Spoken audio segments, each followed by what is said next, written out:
오늘도 뜨거운 이슈 시원하게 풀어보겠습니다. 킹스맨 김수민 사평론가 나오셨습니다. 안녕하십니까? 네, 반갑습니다. 자, 첫 번째 소식 후쿠시마 오염수 관련된 내용입니다. 자, 일본 정부가 이르면 내일 모레죠. 24일 날 오염수 해양 방류를 개시하는 방향으로 조율에 들어갔다는 소식이 NHK 방송을 통해 전해졌습니다.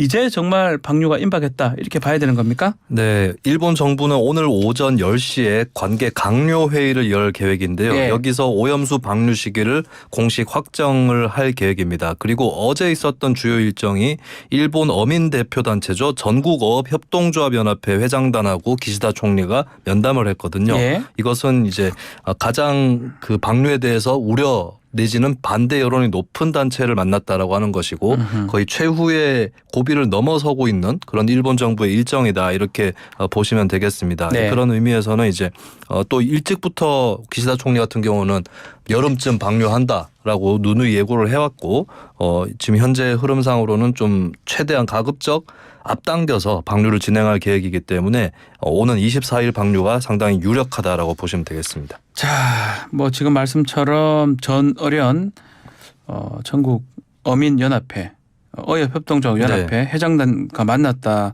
그렇지만 이 사람들 아직까지 반대 입장을 고수하고 있잖아요. 그럼에도 이렇게 빠르게 오염수 방류하는 의도가 뭡니까? 네, 어업단체 입장이 좀 간단하게 뭐 찬반 이렇게 네. 좀 분류하기 어려운 부분이 있는 것 같고 이제 좀 자세하게 살펴보면 풍평 피해라고 해서 방류가 되기 때문에 이 수산물이 좀 위험하지 않겠느냐라고 하는 이런 피해를 우려하는 것이고 과학적인 검증 측면에서는 신뢰를 하는 편에 가깝다라고 아하. 하는 분석도 있습니다. 그래서 어업단체에서도 방류 자체를 반대한다기보다는 피해 대책 쪽으로 더 요구를 하고 있다라고 하는 것이 어제도 어느 정도 확인이 됐다고 하고 그런 의미에서는 이제 가장 반대 성향이 높은 단체도 방류를 양해해야 한다라고 하는 그런 결과를 또 기시다 총리는 그렇게 해석을 할 것이기 때문에 네. 결국에는 이제 오히려 전어련 회장단과 면담이 이 방류를 더 촉진하는 계기가 되고 있는 그런 모습입니다. 자, 우리 정부는 오염수 방류에 대해서 일본하고 긴밀하게 소통하며 대응해 나가겠다 방침인데 중국이요. 이기적이고 무책임하다라면서 거센 반발의 입장을 내놨습니다. 뭐 중국뿐만 아니라 우리 지금 정부 말고 우리 네. 국민 여론도 별로 좋지는 않잖아요. 네네. 앞으로 일본 정부가 주변국에 대한 신뢰 유지해 나갈 수 있을까요? 네, 사실 뭐 특히 일본과 가까운 나라일수록 반대하는 기류가 강했었고 한국보다는 좀 멀리지만 태평양 도서국에서도 많은 우려와 비판들을 내놨었는데 네. 최근에는 좀 태평양 도서국 쪽 반대 기류는 다소 누그러진 그런 상황인 것 같고 결국에는 이제 더 가까이 있는 한국과 중국의 반발이 상당히 강하다고 볼 수 있습니다. 한국의 반발이라고 했을 때는 한국 정부의 반발이라기보다는 한국 국민 여론이 사실 여러 그렇죠. 여론조사에서 압도적인 반대를 나타내 왔기 때문에 그래서 이 앞으로 신경 써야 될 부분이 이제 정부 간의 관계로만 보면 한국 정부도 방류에 대해서 반대를 하지 않았었기 때문에 이 부분에 대해서 특히 최근에 또 한미일 정상회의도 있었죠.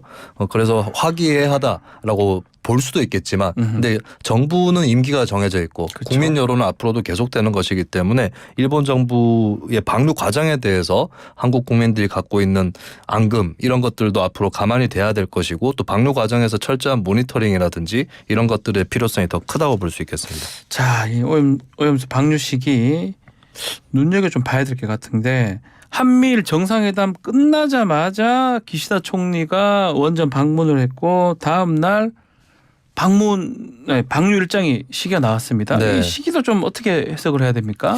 일단 한미일 정상회담에서는 한국이나 미국 정부가 일본 후쿠시마 원전 오염수의 방류에 반대하지 않는 오히려 그것을 좀 보장하는 입장이었기 때문에 굳이 정상회의 의제로 올려놓을 필요도 없다라고 네. 판단했을 가능성이 높고요. 다만 정상회의 전에 얘기를 꺼냈을 때는 그럼 정상회의에서는 이 얘기 안 합니까? 뭐 이런 식으로 더 이목이 집중될 수도 있기 때문에 그 전까지는 크게 언급을 하지 않다가 일단 뭐 먼저 8월이라든지 여름쯤에 방류한다라는 대전제는 이미 던져놓은 상태였고 그렇기 때문에 이제 정상회의 의제를 덮지 않도록 한 것이 아니냐. 그래서 정상회의 끝나고 나서 본격적으로 이렇게 가시적으로 추진하게 된 것이 아니냐 이렇게 볼 수 있겠습니다. 자, 또 하나 일본 언론 소식인데요. 북한이 24일 0시부터 31일 0시 사이에 인공위성 발사하겠다 이렇게 통보를 해왔다면서요? 네, 북한이 22일 새벽 네. 오늘 새벽에 일본에 통보를 해온 내용이 있는데 네.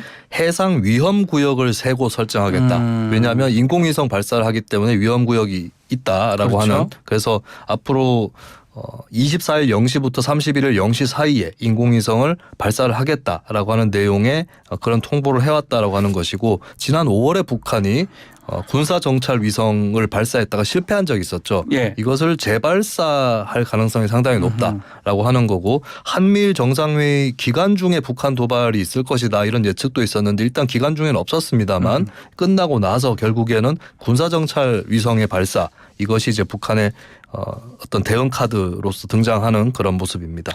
자, 다음은 고 채모상병 사건 관련된 얘기입니다. 국방부가 지금 이 사건 관련해서 임성근 해병 1사단장 혐의를 적시하지 않고 수사 기록만 경찰에 넘기기로 했습니다. 이거 어떤 의미로 봐야 됩니까? 네, 당초에 해병대 수사단 조사 결과에서는 8명 간부에 대해서 혐의가 있다라는 판단이 있었는데요. 국방부 조사본부가 해병대 순직사고 재검토 결과를 21일 어제 발표를 했습니다. 일단 내용을 보면 8명 중에 2명은 범죄 혐의가 인정이 된다고 봤습니다. 네. 그러니까 여단장 지침이 장화 높이까지 입수 가능하다라고 하는 건데 이걸 위반해서 허리까지 입수를 지시했기 때문에 2명은 혐의가 인정된다라고 본 대대장들이겠죠. 것이고요. 예. 네. 근데 이제 나머지가 6명 있는데 네. 그중에 2명 하급 간부인 중위 상사 2명이 있는데 이 2명이 혐의자에서 제외가 됐어요.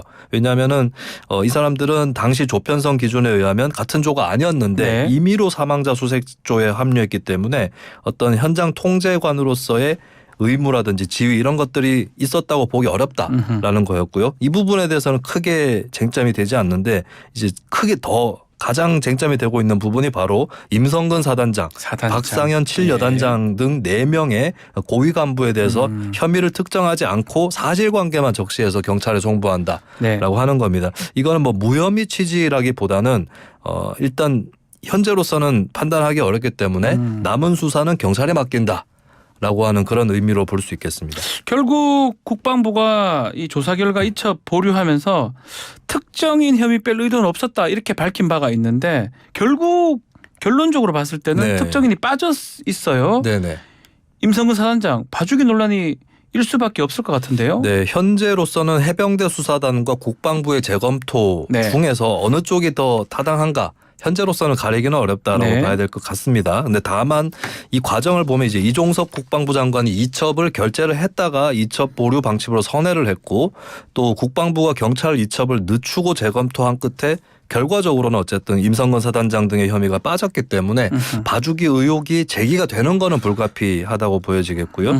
그리고 한편으로는 또 해병대 수사단 또 좀 부담을 안고 있습니다. 이 수사에 대해서도 논쟁 지점이 남아 있는 게 국방부 조사본부가 이번에 지적을 한 것이 사고 현장 분석이라든지 이런 기록이 불충분하고 안전 시스템 작동 여부나 지휘관계에 대한 기록이 부재하다. 또 예전에는 경찰이 이첩하기까지 한 달 내지 4개월 정도 수사를 했는데 네. 이번 수사는 14일 만에 종료됐다. 빨리 됐다. 이런 점을 국방부 조사단이 지적을 하기도 했습니다. 그래서 결국에는 뭐 해병대 수사단과 국방부 중에서 어디가 더 타당하게 이 사건을 살폈는지는 경찰 수사를 통해서 상당 부분 드러나지 않을까 이렇게 보여집니다. 자, 거기다가 이 국방부가 유족에게 재검토 결과를 대면 보고하지 않고 대면 설명하지 않고 네네. 언론 브리핑부터 실시해서 이것도 비판을 받고 있네요. 네, 유가족에게 설명하기 전에 국방부 재검토 결과 발표가 네. 이뤄졌는데요. 유족 항의가 나올 가능성을 의식해서 먼저 브리핑한 것 아니냐라고 하는 그런 의구심이 나왔고 현장 기자들 사이에서도 그런 질문이 있기도 했습니다. 국방부 관계자는 이에 대해서 유족 측의 유선으로 일단 재검토 결과를 대략 설명을 했고 네. 유족의 유족의 양해도 구했다라고 하면서 어제 오후 4시에 대면 설명을 하기로 했다라고 밝혔는데요. 유가족 측도 실제로 오후 4시에 검토 결과 설명을 들었다라고 일단 밝혔습니다. 그러면서 다소 늦은 감이 있지만 이제 정식 수사가 시작된다고 하니 기다리겠다라는 입장을 발표를 했습니다. 자, 뭐 어제는 국회 법사위 국방위에서 이 해병대 사건 이 현안 질의가 이어졌는데 네. 특히 초동수사 기록을 경찰에 이첩하는 과정에서 항명파동 관련해서 여야 공방이 벌어졌습니다. 이종섭 장관, 국방부 장관인데요. 확신이 있어 결정은 아니지만 외압은 없었다 이렇게 주장을 했네요. 네, 이 장관은 혐의에서 특정인을 제외하거나 혹은 특정인만 혐의에 포함시키라고 지시한 사실이 없다라고 강조를 했습니다. 네. 또 국방부 조사본부 재검토 결과를 다시 상기를 시키면서 애초에 8명에게 업무상 과실치사 혐의를 적용했던 것은 과도한 것으로 판단되었다라고 그렇게 밝혔고요. 네. 그리고 박정훈 전 단장의 항명 혐의에 대해서는 정당한 지시에 불응한 중대한 군기 위반 행위다라고 규정을 했습니다. 자, 그럼에도 야당에서는 대통령실이 개입을 했을 것이다. 이렇게 주장을 하고 있네요. 네, 어제 회의에서 이재명 민주당 대표는 이첩 네. 보류 지시를 3번 했던 점을 지적을 하면서 뭐가 그리 다급했는가라고 물었고요. 김승원 의원은 임성근 1사단장이 김태호 국가안보실 1차장, 이종섭 장관과 함께 이명박 정권 시절 청와대에 근무했었다라고 하는 점을 좀 상기를 시키면서 특검이 필요하다는 주장을 하기도 했습니다. 네. 자, 또 어제 법사위에서 김의겸 의원이 질의를 하던 중에 고 최수근 상병 사건의 수사기록을 보이는 문건을 들었습니다. 네. 그것 때문에 논란이 되고 있는데 국민의힘에서는 기밀 유출 수사 필요하다는 입장인데 법적 대응으로 번질까요? 네, 법적 논란은 불가피해 네. 보이는 것이 일단 사건 수사 기록은 법령상 기밀에 해당하는 그렇죠. 것이고 그리고 어제 법사위 자리에서 신범철 국방부 차관도 수사 기록은 자신도 보지 못한 것이라고 지적을 했습니다. 그렇다면은 이것이 이제 공무상 기밀 유출 혐의를 받아야 되는 거 아니냐라고 하는 그런 주장이 나올 수밖에 없고 또 유출 경로는 어떻게 된 것이냐 여기에 대한 의혹도 제기가 될 수밖에 없는 그런 상황입니다. 자, 다음은 또 다른 또 교육 사건, 교육 현실 사건인데 자, 무너진 공교육 현실을 그대로 보여준 사건이 발생을 했어요.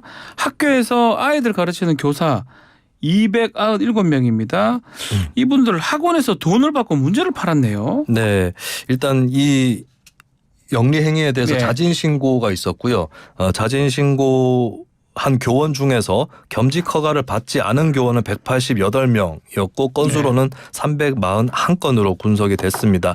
그리고 자진 신고한 교원 중에서 사교육업체로부터 받은 돈이 5천만 원을 넘어간 케이스만 따로 추려도 45명으로 네. 나타났고요. 대부분이 수도권 고등학교 교사로서 대형 입시 학원이나 유명 강사하고 계약을 하고 모의고사 문항을 수시로 제공한 경우였습니다. 그리고 몇몇 사례도 공개가 됐는데 뭐 3억 내지는 5억 원 가까운 이런 이제 금액을 받은 교사들의 사례도 공개가 됐는데 3명의 교사 사례가 좀 자세히 공개가 됐거든요. 근데 이 3명 모두 겸직 허가를 받지 않았다라는 게 교육부의 설명입니다. 지금 이 현직 교사들이 자진 신고에 나선 까닭은 뭡니까? 자진 신고하더라도 뭐 징계 수위 등이 네. 뭐 낮아지거나 뭐 할 것 같긴 한데요. 네, 자진 신고를 하더라도 이번 사안 같은 경우는 징계 수위에서 경감 조치가 이루어지지 않는다라고 합니다. 그런데 그럼에도 자진 신고 건수가 상당한 것은 사실 입시 학원에 대해서 국세청이 세무조사를 하는 거거든요. 아하. 예, 그렇다면은 금품이 오간 정황 이런 것들이 다 파악될 수 있는 것이고 교사들 입장에서도 자진 신고를 하지 않는다고 해도 적발될 수 있다라고 하는 그 점을 고려할 수밖에 없었다라고 예, 그렇게 볼 수 있겠습니다. 교육부 뭐 사실관계 확인하고 문제가 있으면 엄중 조치를 하겠다라고 했는데 어느 정도 징계가 나올까요? 네, 겸직 허가를 받지 않은 경우는 국가공무원법 위반으로 네. 징계 대상이라고 그렇게 평가가 되고 있고요. 또 사교육체로부터 지나치게 많은 금액을 받은 경우에는 청탁금지법 위반 혐의도 적용이 될 수 있다라고 하고 또 이제 교육부도 경찰에 수사를 의뢰를 할 그런 방안을 또 고려를 하고 있습니다. 근데 이제 또 박지훈 MC가 네. 변호사니까 이게 아마 법 적용이나 형량이 어느 정도 될지. 가장 문제가 이제 청탁금지법 같아요. 네네. 청탁금지법에는 일정 금액을 못 받도록 특히 교사한테 그런 어떤 의무를 부과를 하고 있는데 네. 지금 뭐 허가도 전혀 받지 않고 돈이나 금품을 지금 받은 상황이 되기 때문에 청탁금지법 또 공무원법 국가공무원법 위반도 될 것 같아요. 징계도 받고 처벌도 가능한 사안이 아닌가 그렇게 지금 보입니다.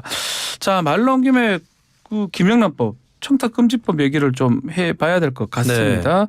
자, 국민권익위원회가 공직자 등이 주고받을 수 있는 설, 추석, 농산물, 가공품 선물 가격 상한 원래 20만 원인데 30만 원으로 상향 조정하기로 했네요. 어떤 네. 물품들이 포함되는 겁니까? 네, 공직자 등이 직무 관련자와 주고받을 수 있는 농축수산물 가격을 기존의 10만 원에서 15만 원으로 아하. 올리는 것으로 개정을 했고요.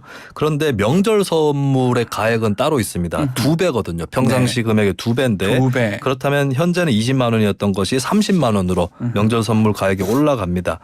이것이 가능한 기간은 설 추석 전 24일부터 설 추석 후 5일까지 네. 라고 이렇게 규정이 또 돼 시기가 있고요. 있군요. 네, 그리고 김영란법 적용 대상인 선물 범위에 이것은 최대 5만 원인데 온라인 모바일 상품권, 영화, 연극, 공연, 스포츠, 문화 관람권까지 포함이 됩니다. 근데 다만 백화점 상품권 등은 금전과 유사한 성격을 갖고 있기 때문에 포함되지 않는다라고 알고 계시면 되겠습니다. 자, 그 현재 3만 원으로 규정된 식사비 한도 네. 대통령실에서 언급했던 이거를 5만 원에서 10만 원 올리는 방안 이번에도 논의는 안 됐습니다. 이거는 왜 그럴까요? 네, 뚜렷하게 이유를 밝히진 않았고 네. 일단 권익위 관계자가 언론과의 통화에서 네. 식사비 조정은 각계의 의견을 수렴해 차후 개정을 검토할 것이다라고 말을 했는데요. 네. 근데 제가 좀 추정을 해보자면 크게 두 가지 이유가 있지 않을까. 첫 번째는 국민 4,482명을 상대로 작년 11월에 권익위가 조사를 했거든요. 예. 근데 김영란법이 우리 사회에 긍정적인 영향을 미쳤다는 답변이 91.2%였습니다. 그렇다면 이게 선물 기준을 푸는데 식사 대접 기준까지 풀어야 되는가? 네. 이런 고민을 정부 입장에서는 또 할 수 있는 것 같고요. 그리고 이제 공직사회의 경우는 또 업무추진비 법인카드로 식사를 결제를 하기도 하는데 이게 공공재정에도 영향을 끼칠 수 있는 거 아니냐 이런 우려와 비판 또 의식을 한 것 같습니다. 자, 오늘부터 전국에 많은 비가 온다고 합니다. 2차 장마라고 해요. 네. 25일까지 계속 온다고 하니까요. 각별한 주의가 필요할 것 같습니다. 우리 김수민 평론가 조심하십시오. 네, 제가 휴가 기간이랑 장마 기간이 또 겹쳤습니다. 겹쳤어요. 네. 늦게 잡으셨는데도 또 네. 이렇게 겹쳤네요. 알겠습니다. 킹스맨 여기서 마무리하고요.